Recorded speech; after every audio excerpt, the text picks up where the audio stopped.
Hey everyone, let's have a quick February wrap up. And it has to be quick because I have a cold and I cannot talk that much. So let's start with videos. I did well on uploading my weekly check-in vlogs regularly. Thank you all for watching them. I really appreciate that. And I also uploaded a review, which already brings us to the books. And the reviews of Unseen Academicals, I finally picked up another Discworld reread. It's the 37th book and I really enjoyed this.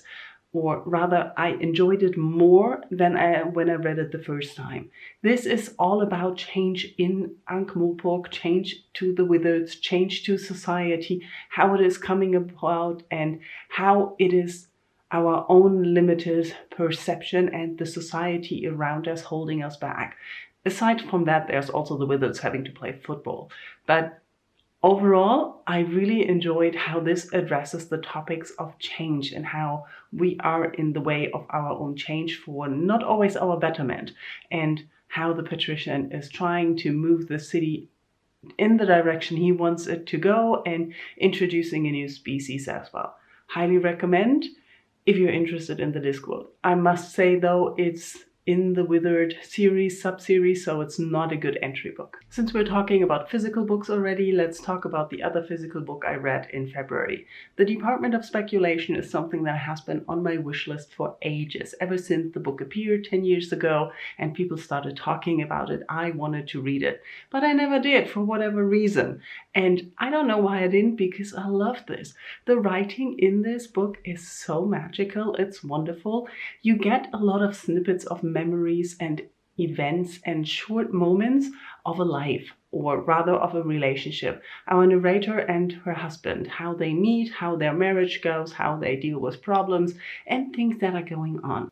Aside from that, we also have the narrator being a writing teacher. So she sometimes spices in some part of her work when she's a ghostwriter, or also writing advice she gives her students, which makes us more aware of the way she writes and tells the story. Loved it. Let's move on to ebooks.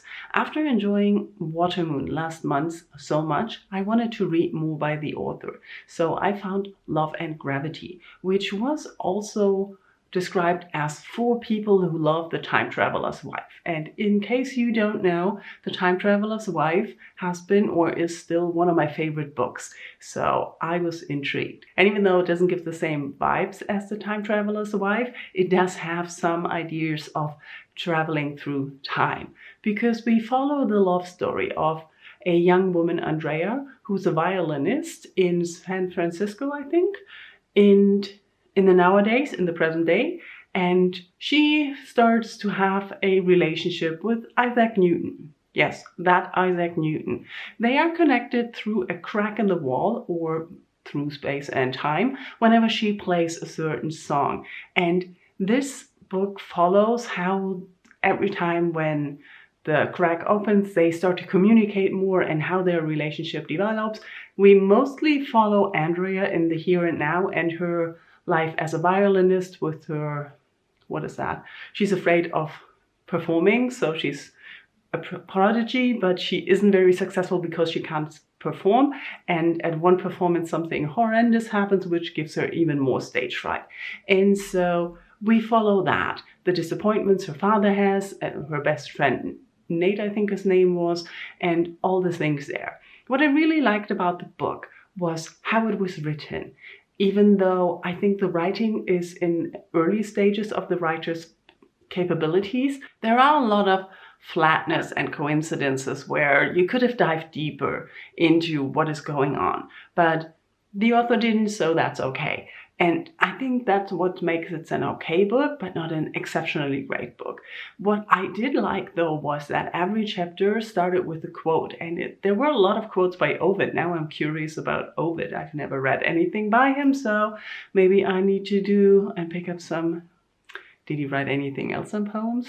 I have no clue. Anyways, but what I really liked about the book was how the time slip, or rather the relationship between those two characters played out. I didn't really enjoy the relationship, or didn't find it very believable between her and her best friend, what was going on there. That had me dispense more belief than falling in love and having a relationship through a crack in the wall. Yeah, but overall I enjoyed it, and I'm going to look forward to read more by the author. The other ebook I read in February was the 3rd volume of The Husky and His White Cat Shizun. As you know, I'm trying to finish the series this year, and so I'm on book 3 now. In this volume we have the disciple and the master fighting demons a lot and going into the underworld.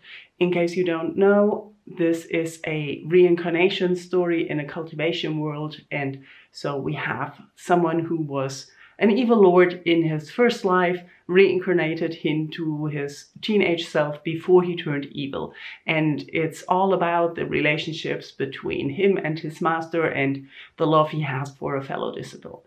And yeah, I am enjoying the series. I'm still not 100% in love with the writing, but I am hoping that all the misunderstanding tropes that have been happening, that I find very, very annoying, maybe found an ending in this one. So I already started the 4th one, and things happen. I find it very hard to talk about further books without giving away spoilers, so sorry about being vague. And that leads us already to audiobooks. So I listened most of the months to The Way of Kings.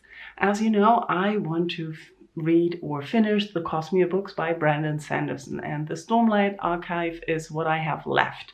And I'm pretty glad I didn't start on those, because at some point I have to admit I would have DNF'd if I didn't have the intention of finishing the Cosmere, because this is epic fantasy in a way that I don't enjoy.